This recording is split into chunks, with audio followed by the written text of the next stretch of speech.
Assalamualaikum warahmatullahi wabarakatuh.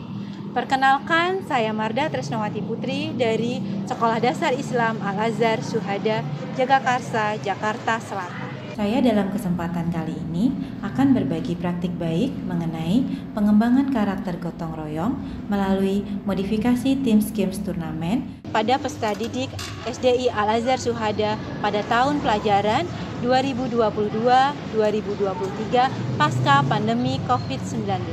Praktik baik ini dilaksanakan untuk mengatasi dampak buruk dari kebijakan PPKM pada peserta didik. PPKM membatasi mobilitas peserta didik dengan selalu berada di rumah sehingga hanya berinteraksi dengan keluarga yang tinggal di dalamnya. Banyak orang tua memiliki kecenderungan memberikan gawai kepada anaknya sebagai alternatif kegiatan selama berdiam diri di rumah. Mereka menghabiskan waktu dengan gawai bukan hanya untuk pembelajaran jarak jauh, namun juga untuk bermain games, searching, menonton tayangan, dan sebagainya. Pembelajaran jarak jauh tidak dapat menekan learning loss. Tidak hanya learning loss yang bersifat kemampuan akademik, namun juga karakter. Pembelajaran jarak jauh membatasi penanaman karakter pada peserta didik, baik yang sifatnya pembiasaan sehari-hari, penanaman karakter di dalam KBM, hingga kegiatan karakter tahunan sekolah yang memfokuskan pengembangan karakter.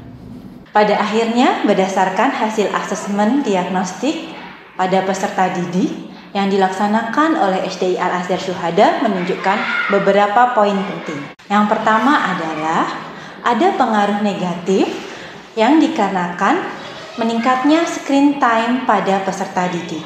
Yang kedua, mayoritas peserta didik memiliki penguasaan kompetensi di bawah seharusnya. Yang ketiga, peserta didik memiliki keterampilan sosial yang belum optimal karena interaksi sosial yang rendah. Keempat, memudarnya pembiasaan positif, adab yang menurun, dan keinginan untuk berkolaborasi dengan peserta didik lain. Hal ini disebabkan karena banyak peserta didik yang tidak mengenal satu sama lain, terutama di kelas 1 sampai 3. Berdasarkan situasi dan tantangan yang ada di SDI Al-Azhar Syuhada pasca pandemi COVID-19, kepala sekolah menerapkan kebijakan mengenai penggunaan modifikasi Teams Games Turnamen pada kelas 1 sampai 6. Modifikasi Teams Games Turnamen secara umum adalah kegiatan pembelajaran yang melibatkan strategi berkelompok para peserta didik dengan metode bermain games, di mana peserta didik memainkan permainan dengan anggota-anggota tim lain untuk mencapai skor pada kelompok masing-masing. Dalam implementasi modifikasi Teams Games Turnamen terdapat 6 langkah utama dalam pembelajarannya, yakni sebagai berikut. Langkah pertama, menentukan tujuan-tujuan pembelajaran yang dapat menggunakan modifikasi Teams Games Turnamen.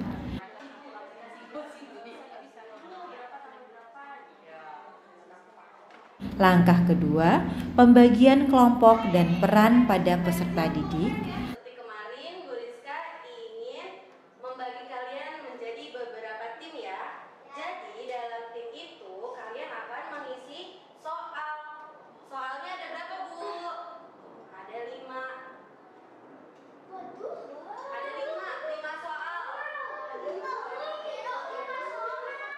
Langkah ketiga, pengajaran.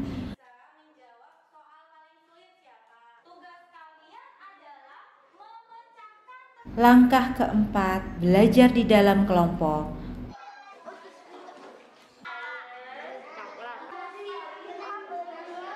Langkah kelima, turnamen.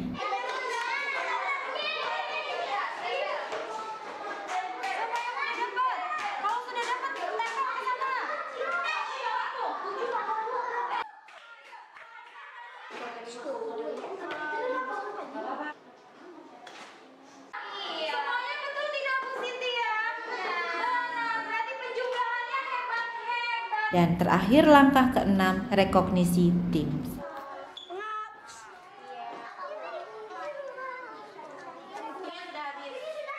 Modifikasi Teams Games Turnamen diterapkan dalam kegiatan belajar selama 1 tahun pelajaran.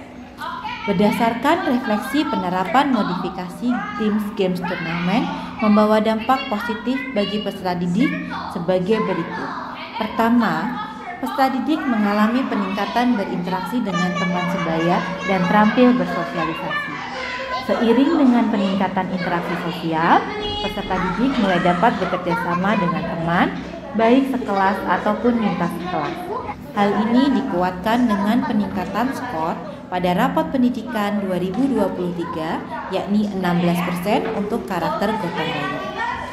Yang kedua, peserta didik juga bersemangat dalam mengikuti pembelajaran dikarenakan melibatkan permainan aktivitas motorik dan kompetisi antar kelompok sehingga pembelajaran lebih menyenangkan.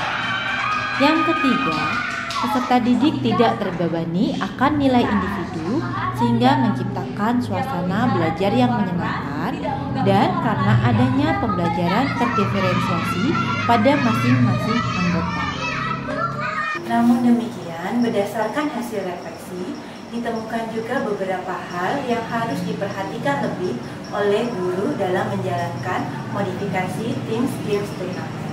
Yang pertama adalah masih perlu motivasi untuk menjadi tutor pada kelas 1 sampai 3, dan yang kedua adalah adanya ketergantungan negatif pada peserta didik kelas 4 sampai 6. Artinya di sini ada anak yang memiliki kemampuan akademik rendah menggantungkan dirinya kepada tutor sebayanya di dalam kelompok. Oleh karenanya, bagaimanapun guru memiliki peran penting dalam menjalankan modifikasi Teams Games Turnamen dengan baik agar tujuan pengembangan karakter gotong royong tercapai dan tujuan pembelajaran pun ikut tercapai. Demikian praktik baik saya. Terima kasih atas perhatian Bapak Ibu guru hebat. Wassalamualaikum warahmatullahi wabarakatuh. Assalamualaikum warahmatullahi wabarakatuh. Perkenalkan, nama saya Dini Sokotuadia. Saya mengajar di kelas 1B Al-Azhar Syuhada.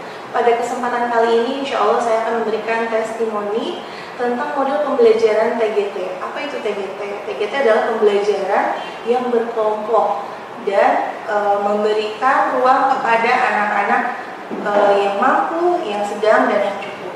Nah, dari pembelajaran model ini, anak-anak tentunya sangat senang. Kenapa senang? Karena di dalamnya terdapat games. Dari games tersebut, anak-anak bisa mendapatkan reward. Kelebihan dari pembelajaran TGT ini, anak-anak pembelajarannya bisa lebih menantang, menyenangkan, membahagiakan, khususnya untuk kelas-kelas bawah ya. Kelas bawah sangat senang sekali jika pembelajarannya penuh dengan games. Perkenalkan, nama saya Bu Wirda dari SD Islam Al-Azhar Syuhada. Dalam kesempatan kali ini saya ingin menyampaikan beberapa kelebihan dan kelemahan dalam pembelajaran TGT. Kelebihannya yaitu siswa lebih aktif, lebih senang dalam pembelajaran yang berbasis games, membuat siswa sangat semangat dalam mengikuti kompetisi yang baik. Nah, namun kekurangannya dalam pembelajaran TGT ini mungkin dari beberapa siswa yang kurang dalam pemahamannya akan lebih melibatkan temannya lain. Sekian dari saya mengenai TGT. Terima kasih. Wassalamualaikum warahmatullahi wabarakatuh.